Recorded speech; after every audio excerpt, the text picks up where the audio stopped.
बिस्मिल्लाहिर्रहमानिर्रहीम। मेरा नाम डॉक्टर फैसल है। आज की वीडियो में हम लोग बात करेंगे कि अगर आपके घुटने के जोड़ के अंदर सोजिश रहती है, इन्फ्लेमेशन रहती है, सूजन रहती है, तो इसको किस तरह से ठीक किया जाता है। सोजिश रहने की ना दो वजूहात हो सकती हैं, दो ऐसी। एक तो आपको ना नज़र आएगा कि आपका जो जोड़ है, जिस तरह इस तस्वीर में आपको नज़र आ रहा है ना कि आपका जोड़ ना पूरे का पूरा सूजा हुआ है, ठीक है। और कुछ केसेस के अंदर ऐसे ऐसे होता है कि हमारा जोड़ ना हमें आगे की तरफ से इस तरह से सूजा हुआ नज़र आता है। और कुछ केस ऐसे होते हैं कि हमारा घुटने की बैक साइड के ऊपर हमें छोटी सी गिल्टी सी महसूस होती है कि वो सोजिश हुई हुई है। सो इस तरह की डिफरेंट टाइप्स होती हैं। अब इनको किस तरह से ठीक करते हैं, अब इसको समझे, पहले समझ लें कि किस वजह से ये होता है। अब अगर हम इस जोड़ को देखें तो यहाँ पे एक तो वजह हो सकती है इन्फ्लेमेशन की या सोजिश की, कि अब ये हमारा नॉर्मल जॉइंट है, घुटने का जोड़ है जो नॉर्मल है। ये वाली जो तस्वीर है ना, जो सोजिश हुई हुई है, इसके अंदर अगर आपके यूरिक एसिड के क्रिस्टल्स हों और इनकी वजह से बड़ी अजीब सी चुभने वाली दर्द होती है, तो जो अगर तो आपके जोड़ के अंदर इस तरह के यहाँ पे यूरिक एसिड के क्रिस्टल्स हों, तो आपके जोड़ के अंदर इतनी मोटी यहाँ पे इन्फ्लेमेशन, हमें सोजिश नज़र आ सकती है। तो इसका हल क्या होगा? हम अपने खानों में से यूरिक एसिड को निकालेंगे। कौन से ऐसे खाने जिनके अंदर यूरिक एसिड होता है, जैसे पालक, टमाटर, दाल, गोश्त, मछली, मुर्गी, अंडा। ये वो खाने हैं जिनसे यूरिक एसिड बढ़ता है। सो हमने कोशिश करनी है कि जिन दिनों में हमारा यूरिक एसिड ज़्यादा है, टेस्ट करा के ये पता चलता होता है। अगर यूरिक एसिड ज़्यादा है तो हमने ये वाले खाने स्किप करने हैं। अगर आप ये स्किप नहीं कर सकते, क्योंकि इसके अंदर सारे अहम जितने खाने हैं ना, पालक, टमाटर, दाल, गोश्त, मछली, मुर्गी, अंडा, अगर हम ये सारे स्किप कर देंगे तो फिर हम प्रोटीन इनटेक कहाँ से लेंगे। सो अगर आपको खाना पड़ भी जाए तो आपने बिल्कुल थोड़ा सा लेना है, लेकिन जब भी लेना है साथ में ज़्यादा सारा पानी पीना है, ताकि अगर जिस्म में यूरिक एसिड बने तो वो हमारे जिस्म से निकल जाए। इसको अच्छे से समझ लें कि जो यूरिक एसिड होता है ये हमारे जिस्म के लिए बहुत ज़रूरी होता है। यूरिक एसिड बहुत कम हो जाना ये गुर्दों के लिए बहुत ख़तरनाक होता है। सो यूरिक एसिड को हमने नॉर्मल रेंज में रखना है। जिस तरह से अगर किसी को शुगर हो ना, तो शुगर हम अगर किसी की ज़्यादा हो जाए तो भी मसला है, लेकिन अगर शुगर लो हो जाए तो भी मसला है। शुगर को भी नॉर्मल रेंज में, इसी तरह से यूरिक एसिड भी हमने नॉर्मल रेंज के अंदर रखना है। अगर यूरिक एसिड बहुत ज़्यादा है तो जो मैंने आपको खाने बताए ना, इन खानों को आपने कम कर देना है या स्किप कर दें कुछ दिनों के लिए, आपका यूरिक एसिड अच्छा खासा कम हो जाएगा। अगर कम ना हो तो इसकी डिफरेंट दवाइयाँ होती हैं जो कि आप अपने डॉक्टर के साथ डिस्कस करके लेंगे। बताने को मैं यहाँ पे बता दूँ, लेकिन यहाँ पे इतने सारे ऐसे लोग होते हैं जिनको थायराइड का मसला होता है, ब्लड प्रेशर का मसला होता है, गुर्दों का मसला होता है, तो हर एक बंदे के लिए डिफरेंट मेडिसिन होती हैं। सो आपको मैं जो बता रहा हूँ कि आपने खाने वो वाले जो यूरिक एसिड वाले होते हैं उनको स्किप करना है या उनको कम करना है, और साथ में पानी का इंटेक ज़्यादा करना है, तो आपका यूरिक एसिड की वजह से जो सोजिश हो रही है ना, ये कम हो जाएगी। इसके अलावा ना हमारे जो जॉइंट होते हैं, जोड़ों में पानी भर जाता है, जिसको हम आम जुबान में कहते हैं कि जॉइंट एफ्यूजन हो गई है, जो जोड़ों के अंदर पानी भर गया। अब अगर हम इन दोनों तस्वीरों को देखें, यहाँ पे भी हमें नज़र आ रहा है, अच्छा ये ना जॉइंट में, जोड़ में पानी नॉर्मली होता है, उसे हम साइनोवियल फ्लूइड कहते हैं, वो नॉर्मल है, ठीक है, इतना सा पानी हमें चाहिए होता है। लेकिन कुछ केसेस के अंदर ना यहाँ पे फ्लूइड बहुत ज़्यादा इकट्ठा हो जाता है, फ्लूइड बिल्डअप हो जाता है। ऐसे केसेस का जो इलाज होता है, आप जो मर्जी खा लें, जो मर्जी घर के अंदर टोटका कर लें, इसको आप हल नहीं कर सकते। इसका हल बेहतरीन यही होता है कि आप जब डॉक्टर के पास विजिट करते हैं ना, तो वो इंजेक्शन लगा के ये वाला जो एक्स्ट्रा फ्लूइड होता है ना, उसको निकाल देते हैं। इससे आपकी जॉइंट डिफ्यूजन खत्म हो जाती है। सो आपने ना, अब ये जो एक चीज़ होती है, मेरे घुटनों में सोजिश है, किस वजह से है उसको तो समझे ना। पहली वजह होगी यूरिक एसिड, दूसरी वजह जॉइंट एफ्यूजन होगी कि उसके अंदर कोई ऐसा फ्लूइड है। अब अगर आप इस फ्लूइड को ना निकालें तो ये जाएगा कहाँ पे, इसका क्या हल होगा? अच्छा, अब इसके अलावा जो है ना, एक और चीज़ होती है, घुटने की पीछे वाली साइड के ऊपर ना गिल्टी सी महसूस होती रहती है, और जैसे उंगली रखते हैं, हाथ रखते हैं, तो वो ऐसे लगता है कि जैसे लचकदार सी कोई चीज़ है। तो इसे कहते हैं सिस्ट, बैकर सिस्ट। तो ये इस तरह से, यही पानी होता है, जो जोड़ का जो पानी होता है, जो सनेबल फ्लूइड होता है, वो पीछे की तरफ आ जाता है। अच्छा, अब इसको ना हमने टीका लगा के बाहर नहीं निकालना होता, इसे हमने जोड़ में ना थोड़ी सी ट्रैक्शन देके, यानी कि जोड़ में थोड़ा सा खला लेके आके, कुछ वर्जिशें होती हैं इस तरह की, आप अपने नियर बाय किसी भी थेरेपिस्ट के पास चले जाएंगे, वो आपको ये करा देंगे। तो अगर आप मुल्तान से हैं तो आप मेरे क्लिनिक पे विजिट कर सकते हैं। अच्छा, अब इसमें करना ये होता है कि जोड़ में ना थोड़ा सा खला लेके आते हैं। जब आप खला लेके आते हैं ना, तो वो जो पानी के पीछे गिल्टी बनी हुई होती है ना, तो उसको स्पेस मिलती है और वो अपनी जगह को वापस जा सकती है। तो बैकर सिस्ट का बेहतरीन हल होता है कि आप जॉइंट में ट्रैक्शन वाली वर्जिशें करवाएं। सो अगर जोड़ की बैक साइड पे फील होता है तो ये बैकर सिस्ट है। अगर आपको पूरा ओवरऑल जोड़ जो सोजा हुआ नज़र आता है, उसकी वजह घुटनों की ग्रीस का प्रॉब्लम है। अगर स्पेसिफिक थोड़ा सा पॉइंट है जो भरा-भरा सा लगता है और पानी की तरह नरम-नरम लगता है, अगर आप उसके ऊपर दबाते हैं तो वो आपको जॉइंट इश्यूएन है। सो अगर यूरिक एसिड ज़्यादा है, यूरिक एसिड कम करने वाले खाने खाएँगे। अगर आपके जॉइंट में पानी भरा हुआ है, इंजेक्शन की मदद से निकलवा लेंगे। और अगर बैकर सिस्ट है यानी कि बैक साइड के ऊपर है, तो आप इसमें ट्रैक्शन वाली वर्जिशें करवाएँगे। तीसरी जो वजह है ना, जो बहुत ही ज़्यादा कॉमन है, वो है घुटनों की ग्रीस का प्रॉब्लम। अच्छा, अब अगर फ़र्ज़ करें कि अब ये जो आपको तस्वीर नज़र आ रही है ना, इसमें ना डिफरेंट स्टेजेस होती हैं। अब फ़र्ज़ करें कि एक बंदा है, उसकी उम्र है 35 साल, 40 साल। इस उम्र के अंदर ना ज़्यादातर स्टेज 1 या स्टेज 2 का ऑस्टियोआर्थराइटिस होता है। ये जो ऊपर हड्डी नज़र आ रही है, नीचे हड्डी नज़र आ रही है, बीच में ये जो वाइट सा नज़र आ रहा है, इसे हम ग्रीस कहते हैं या कार्टिलेज कहते हैं। तो जो स्टेज 1 होती है ना, उसके अंदर 10% कार्टिलेज का लॉस होता है, ग्रीस का लॉस होता है। तो ये स्टार्टिंग डेज़ के अंदर इस तरह से आता है।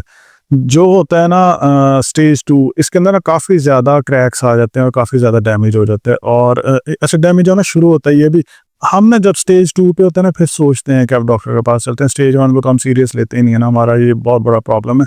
हालांकि अगर इन दिनों में ही थेरेपी स्टार्ट हो जाए ना, तो आप स्टेज 2 के ऊपर 10-15 सालों में पहुंचेंगे ज़रूर। हर बंदे ने पहुंचना है। ये जो स्टेज 4 है ना, यहाँ तक सब ने जाना है जिनकी उम्र 70-80 साल होगी ना। लेकिन अगर आप इस स्टेज के ऊपर पहुंच जाते हैं ना 45 साल की उम्र में, ये फिर गलत बात है ना। तो फिर ऐसे नहीं होना चाहिए।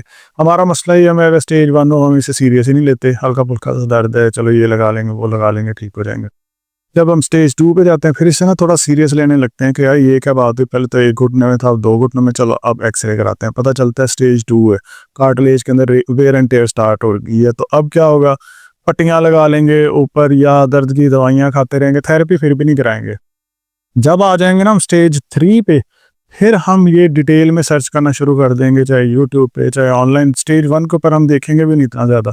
सो स्टेज 3 के ऊपर ना हम फिर थेरेपी की तरफ सोचते हैं कि अब थेरेपी करवा लें। हालांकि इस कार्टिलेज को ना आप थेरेपी के ज़रिए नहीं बनवा सकते। थेरेपी में मेन टारगेट होता है कि आपके जो पट्टे हैं ना, उनके ऊपर काम करना होना चाहिए। लेकिन जब स्टेज 4 आता है, तो इसमें तो थेरेपी भी कुछ नहीं कर सकती, फिर इसमें आपको नया जोड़ ही डलवाना पड़ता है। अब जो चीज़ सोजिश से रिलेटेड है, जब किसी का स्टेज 1 होता है ना, यानी कि जब घुटनों की कार्टिलेज या ग्रीस खराब हो जाती है, तो जब आप चलते हैं ना, तो जोड़ आपस में रगड़ते हैं।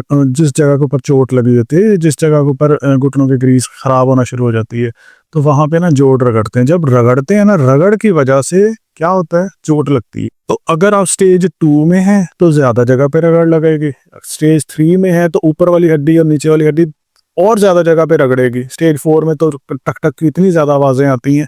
तो अच्छा, अब जब ये रगड़ लगती है ना, तो हमारे जिस्म का ये नॉर्मल मैकेनिज्म है, नॉर्मल तरीकाकार है कि जहाँ पे चोट लगेगी वहाँ पे सोजिश होगी।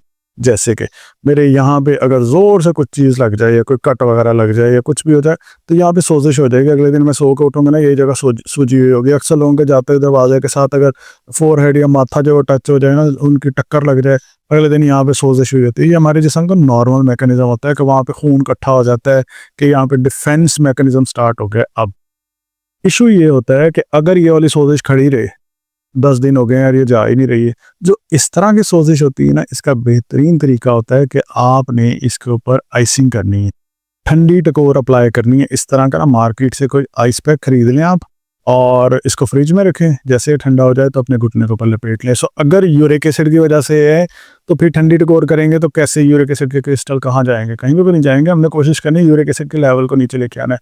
जॉइंट के अंदर फिजन है, अच्छा जॉइंट फिजन में भी आपने पहले आइसिंग करनी है। आप देखिएगा, उससे आपको काफ़ी हद तक फ़र्क पड़ जाएगा। आपका जो जो घुटने के अंदर पानी है ना, वो काफ़ी हद तक कम हो जाता है अगर आप इसमें आइसिंग करें। एक दफ़ा ये करना है, अगर आपको वो फ़र्क पड़ जाए ठीक है, नहीं तो फिर आप डॉक्टर के पास विजिट करके इंजेक्शन लगवा कर पानी निकलवा लें।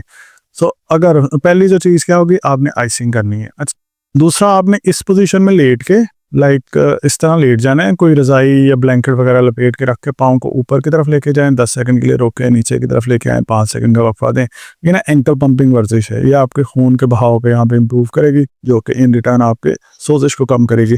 अगर ना घर में कुछ लोगों के इस तरह के बॉल वगैरह नहीं होती, तो आप ऐसे भी लेट सकते हैं। कोई 2-3-4 तकिए रख के ना, अच्छा तकिया इस तरह रखने हैं कि आपकी हिप जॉइंट तक तकिया होना चाहिए, पूरी सपोर्ट होनी चाहिए, वरना आपकी कमर में दर्द शुरू हो जाएगी। सो इस पोजीशन में लेट जाएँ तो घुटने की जो सोज़िश है ना, वो काफ़ी हद तक कम होना शुरू हो जाएगी। इस पोजीशन में आपने 15 मिनट के लिए लेटना है और इस तरह से लेट जाएँ, एंकल पंपिंग आप थोड़ी-सी देर के लिए करें और उसके बाद फिर ऐसे लेटे रहें।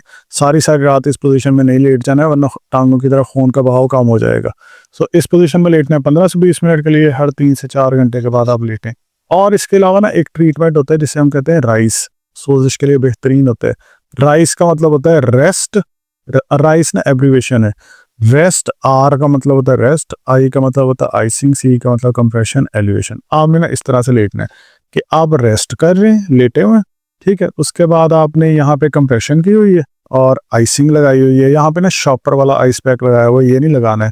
अच्छे से कपड़े वाला आइस पैक मार्केट से खरीद के ना, जिसमें जेल भरी हुई होती है, उसे ठंडा करके यहाँ पे लगा के ऊपर कपड़ा बांधे और नीचे से एलिवेट किया हुआ है, ये नीचे आखिरी जो वर्ड है elevation. So rest, icing, compression और एलिवेशन करनी है। सोजिश इतनी जल्दी खत्म होगी ना, आपको 2 ही 3 दिनों के अंदर अच्छा खासा फर्क नजर आएगा। ये वाली पोजीशन, ये वाला मेथड आपने दिन में 2 से 3 दफा लाजमी ट्राई करना है अगर आपको सोजिश का मसला है तो। अच्छा, अब ना जो इस तरह की सोजिश है ना, इसकी सबसे बड़ी वजह मैं आपको बता चुका हूँ ना कि घुटनों के जो बीच की ये ग्रीस है, इनकी डैमेज की वजह से, इनके जो कार्टिलेज है इसकी डैमेज की वजह से, तो चोट लगती है ना, टक टक की आवाज़ें आती हैं, तो उसकी वजह से इस तरह की सोजिश हो सकती है। दूसरी वजह होती है इस तरह का अकड़ाव। अगर अकड़ाव हो तो गर्म टकोर करनी है, सोजिश हो तो ठंडी टकोर करनी है। हम लोग सोजिश हो, अकड़ाव हो, कुछ भी हो, गर्म टकोरी कर रहे होते हैं। सो ये दोनों का फ़र्क होता है।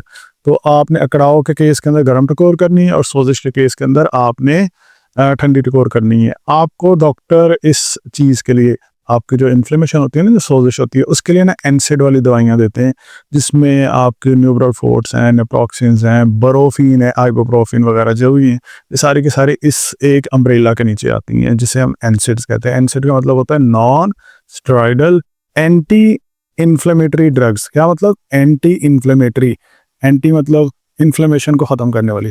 अच्छा, आपने ना कोशिश करना है कि एंटी इन्फ्लेमेटरी ड्रग्स, अगर आपको बहुत ज़्यादा सोजिश है ना, फिर तो ये आपको लेनी पड़ेंगी। इससे अगर कम होती हैं तो अच्छी बात है। मुझे बड़ी उम्मीद है कि राइस से आपको बहुत ज़्यादा फ़र्क पड़ेगा। Rest, icing, compression, elevation. So अब ये एंटी इन्फ्लेमेटरी ड्रग्स हैं, तो आप कोशिश करेंगे कि एंटी इन्फ्लेमेटरी फूड की तरफ जाएंगे। आपको ये लाजमी लेनी चाहिए। अगर दवाइयाँ ले भी रही हैं ना, तो साथ ये शुरू करें ऐसे खाने जो कि इन्फ्लेमेशन को ख़त्म करते हैं, जिसमें अनियन है, गार्लिक है, डार्क ग्रीन वेजिटेबल्स हैं, डार्क चॉकलेट है, और ऐसे खाने जो इन्फ्लेमेशन को प्रमोट करते हैं उनको ख़त्म करना है। कैसे? जैसे अल्कोहल है या प्रोसेस फूड है या कोल्ड ड्रिंक्स हैं, पिज़्ज़ा है, बर्गर है, इस तरह की चीज़ें। शुगर है, चीनी बहुत ज़्यादा इन्फ्लेमेशन करती है, सोजिश करती है। तो वो खाने हैं जिससे इन्फ्लेमेशन ख़त्म हो। उनमें टॉप पे मछली है, आजकल मौसम भी है मछली का, तो आपने ये लेनी है। इसके अलावा हल्दी का इस्तेमाल करें, जिंजर का इस्तेमाल करें, गार्लिक का इस्तेमाल करें, जैतून के तेल का इस्तेमाल करें, अलसी के बीज का इस्तेमाल करें। ये बहुत अच्छे एंटी इन्फ्लेमेटरी होती हैं, बहुत ज़बरदस्त इसका रिजल्ट है। इनको आपने पीस के इस्तेमाल करना है। तो अलसी के बीज लें, उनको पीस लें, पाउडर बना लें। घर में दही है तो उसमें छिड़क के दही खा लें। सैलड बनाओ, उस पर छिड़क के सैलड को खा लें। किसी और चीज़ के साथ लेना, स्मूदी वगैरह बनी है उस पर ले लें। सो अगर किसी और चीज़ के साथ लेंगे तो ये आसानी से जज़ब हो जाएगा, आपको हज़म हो जाएगा। सो आपने लेकिन कोशिश करनी है कि चीनी का इस्तेमाल नहीं उस दही के अंदर करना। इसीलिए आपने देखा होगा जिन लोगों को ज़्यादा शुगर का मसला हो ना, घुटनों के प्रॉब्लम उनमें ज़्यादा सवेयर होते हैं। घुटनों के अलावा ओवरऑल जोड़ों के मसाइल उनके अंदर ज़्यादा होते हैं। सो आपने अलसी का इस्तेमाल करना है। और इसके अलावा जो घुटनों की कार्टिलेज होती है ना, जो ग्रीस होती है, उसके लिए आपने हड्डियों के शोरबे का इस्तेमाल करना है। ये एंटी इन्फ्लेमेटरी नहीं है, लेकिन अगर आपकी कार्टिलेज का वेयर एंड टेयर, जो मैं बता रहा था ना, स्टेजेस ज़्यादा ना हो जाए, पहली स्टेज में, आखिरी स्टेज में हमने बहुत लेट पहुंचना है, जल्दी नहीं पहुंच जाना है। तो अगर आप उसको बचाना चाहते हैं तो हड्डियों का शोरबा आपके लिए बहुत बेहतरीन होगा कि आप इसको भी यूज़ करें। सो ये सब था घुटनों की इन्फ्लेमेशन और सोजिश के बारे में। अगर आपका कोई भी सवाल है आप नीचे कमेंट्स में बता सकते हैं। अच्छा, अगर आपको सोजिश का मसला रहता है, आपने किस तरह से उसको ठीक किया था, नीचे कमेंट्स में लाजमी बताना है, ताकि अगर किसी और को मसला हो तो आपके एक्सपीरियंस को वो यूज़ कर सकें कि आपने उसको किस तरह से मैनेज किया without any kind of chemicals के, कोई सर्जरी और इन चीज़ों को अवॉइड करके। आपने देसी तरीका बताना है कि इससे मुझे ना फ़र्क पड़ा था, लेकिन सेफेस्ट वे में। कोई ऐसी आपने रिकमेंडेशन नहीं देनी कि किसी को भी नुकसान हो।